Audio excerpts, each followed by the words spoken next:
This week, I'm going to pivot a little bit and talk about another game, Eco. It's one I've enjoyed playing for a couple years, and they're on the cusp of putting out a major update to the game.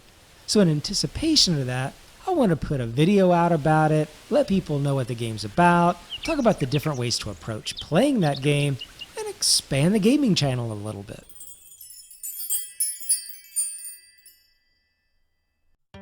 So what is Eco? This name is short for ecology, because underneath what is a whole host of game mechanics is an ecological balancing act you're supposed to do with the game. This game is a little bit difficult to characterize, and even though it's fairly clear what you're supposed to do in terms of the big picture goals, there's several ways to play the game. The main playthrough of the game, as it's advertised, is that you start with almost nothing, advance in technology through crafting and building, and eventually create a high enough technology to create a laser capable of destroying a meteor before it crashes and destroys your world. But that's a very terse description and doesn't really do the game justice. In fact, that's just one way to play the game. You can play this as a builder game, creating beautiful, imaginative, and creative builds and roadways. It's a voxel-based environment, so if you like building things piece by piece any way you want, and terraforming things to shape your world, this is a good game for you. It has a strong crafting element where you're constantly having to acquire new or better material to build new or better things. And, generally speaking, you do create a lot of things. There's a strong economic aspect to the game, where you sell the things you make to buy other things you want or need, or even create contracts with other players as payments for goods and services. There's a government and political feature where the players themselves get to propose and vote on laws that govern what can or cannot be done in the world. And of course, there's an ecological trait where all the building and crafting can take a toll on the environment and cause entire species to become extinct. I've seen that happen quite a few times. This is a multiplayer game that is intended to be cooperative. And even though I have done a playthrough of the game by myself, which is something you can do, there's a ton of content you miss with doing that. It's one of the many games we see these days that run on servers not hosted by the game company themselves, which is what allows you to be able to play it solo. This independent hosting can bring its own issues, but most can be mitigated with a responsible server admin who has control over many of the game parameters when it starts up and doesn't abuse the administrative commands during the gameplay.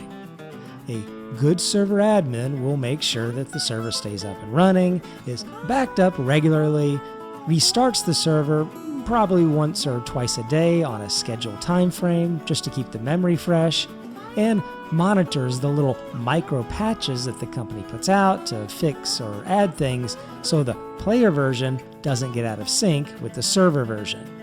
So finding a good server and one that suits how you want to play the game are both key.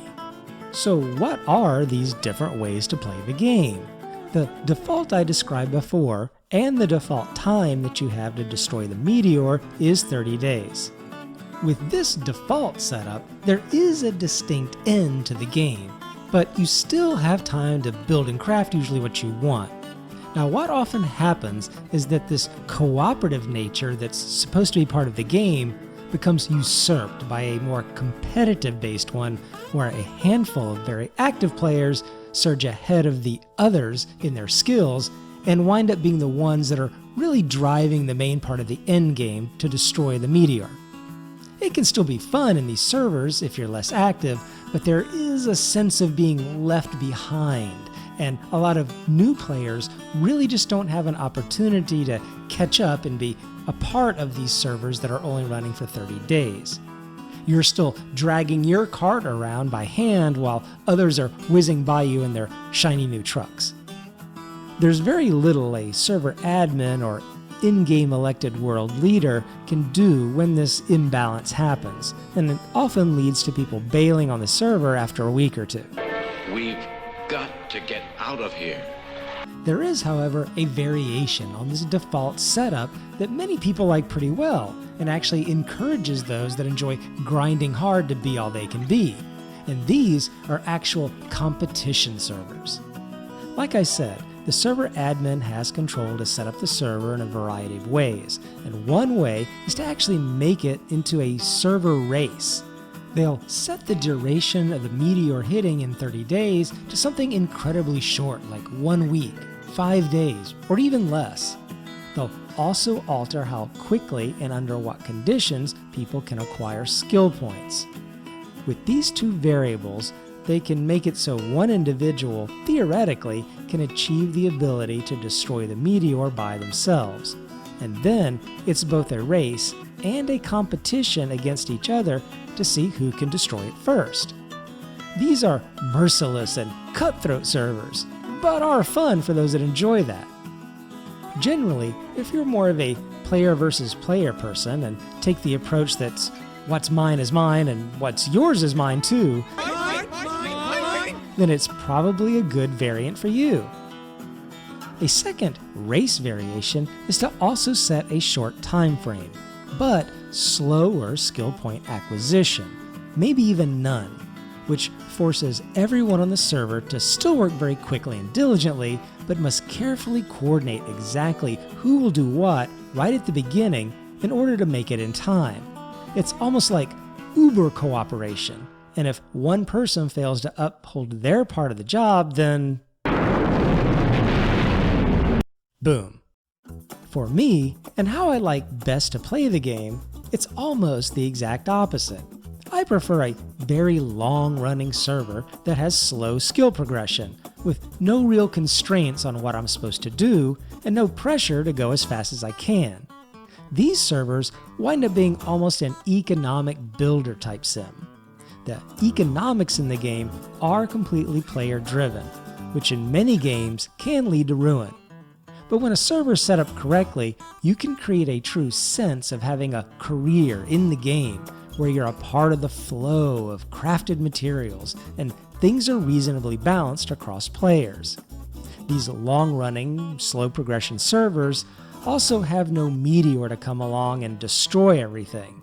The server runs as long as people still have interest, allowing them time to build what they want, which can run over several months. People have the time and resources to get incredibly creative and often spend several days or weeks building one amazing building.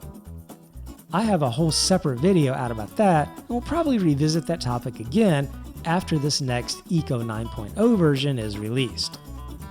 Another common variable that can change how the game is played is world size. You can create very large ones that actually take quite a while to traverse, or very tiny ones. The tiny ones are interesting because it means you're always close to others for trading, but people are fighting over space and resources on the planet. Yes, the worlds in Eco don't really generate infinite resources of everything. The game does a great job of simulating real life in this manner. Something like plants to either grow for food or to cut down to make lumber can be replanted and therefore are a renewable resource, whereas things like iron ore that must be mined are of a set quantity in the world and can be exhausted.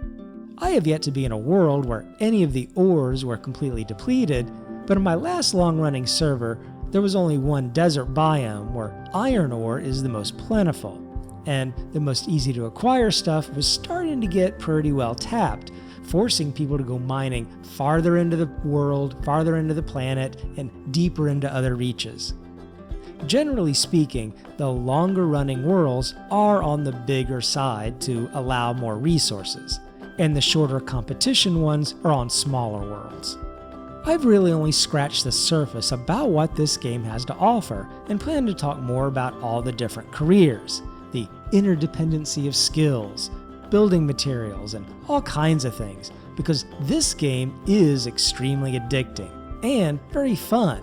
But the key is getting yourself aligned with the right kind of server to match how you like to play.